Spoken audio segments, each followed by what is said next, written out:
Nous sommes la 11e catégorie, on va vers la fin doucement, doucement. C'est un grand séminaire. Esprit d'ivrognerie.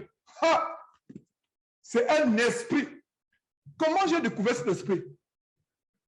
J'ai découvert cet esprit en examinant Éphésiens chapitre 5, verset 16. Voilà comment j'ai découvert cet esprit.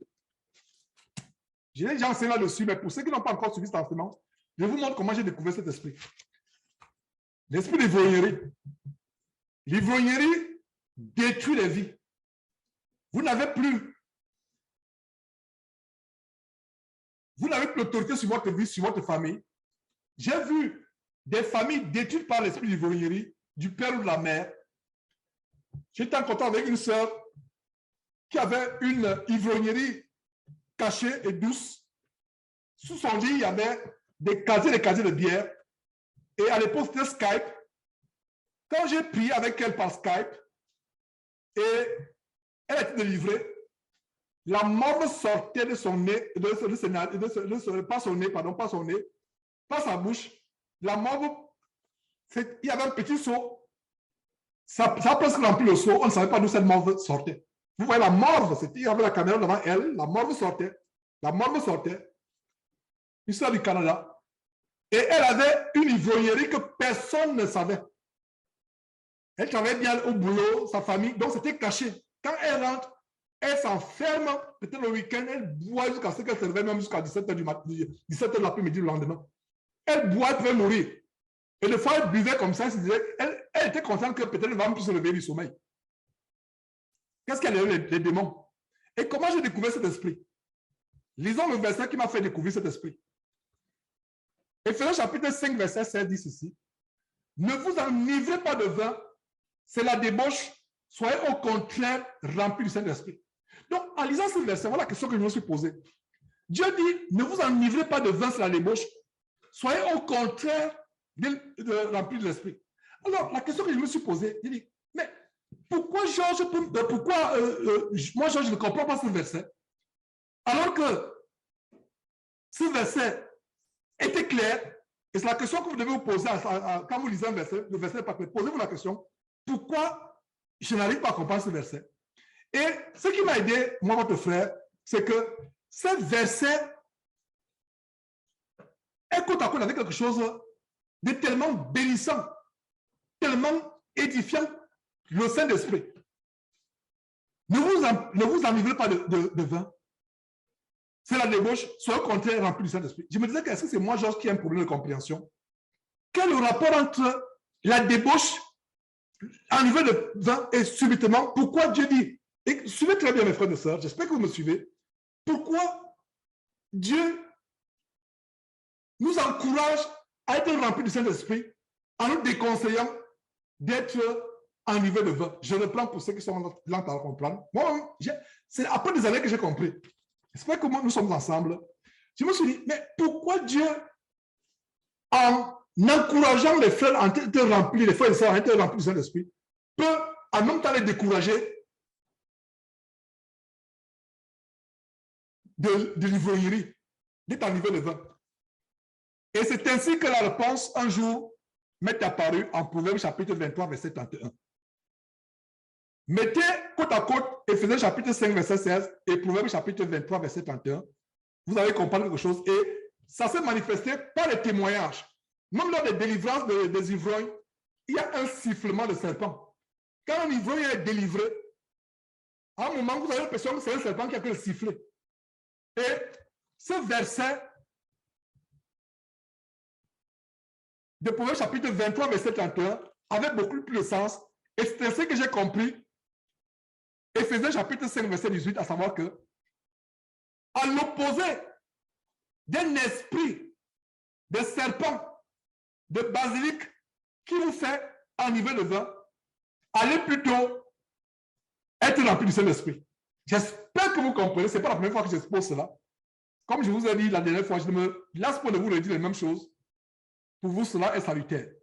Alors, lisons Proverbe chapitre 23, verset 31. Ne regarde pas le vin qui paraît d'un beau rouge, qui fait des perles dans la coupe et qui coule aisément. il finit par mordre comme un serpent et par piquer comme un basilic. Ce verset ne parle pas l'esprit. Mais en mettant les deux versets ensemble, ce verset qui montre que le vin finit par perdre, quel exemple,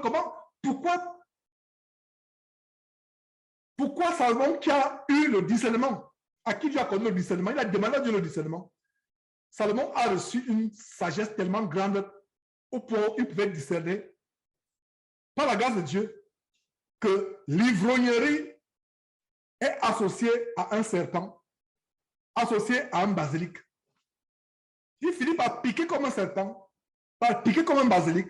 Alors, en mettant ces deux versets côte à côte, Éphésiens chapitre 5, verset 18, qui dit « Ne vous enivrez pas de vin sur la débauche, soyez au contraire remplis du Saint-Esprit. » Là, ça commence à devenir clair. Ça veut dire qu'à l'opposé du Saint-Esprit par lequel nous devons être remplis, il y a un autre esprit qui se manifeste quand on est enivré de vin, et la révélation est dans Proverbe chapitre 23, verset 31. Est-ce que c'est clair, mes frères et sœurs? Et plus tard, quelques années, j'ai suivi un témoignage. Quelqu'un fait une image illustrative.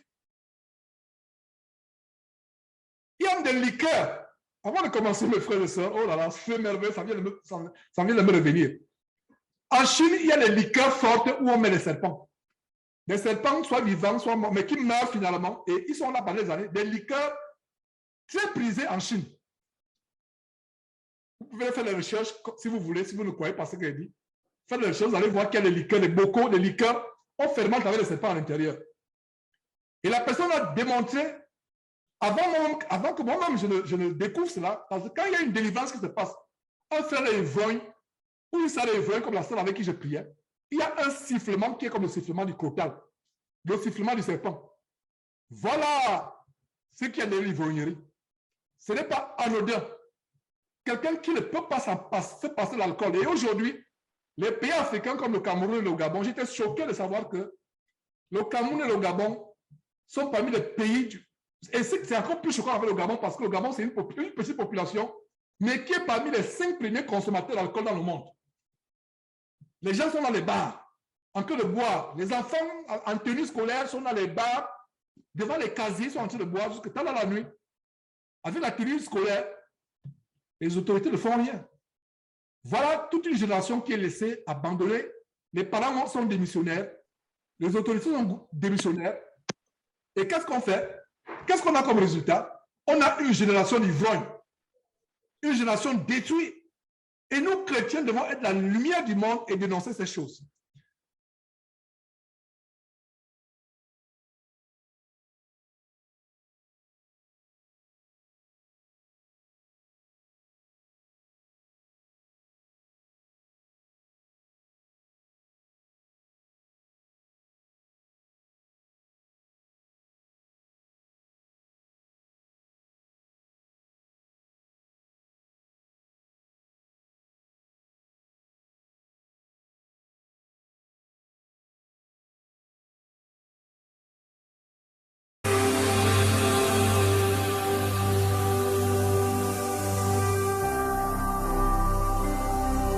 Jésus-Christ TV, vous connaîtrez la vérité et la vérité vous affranchira.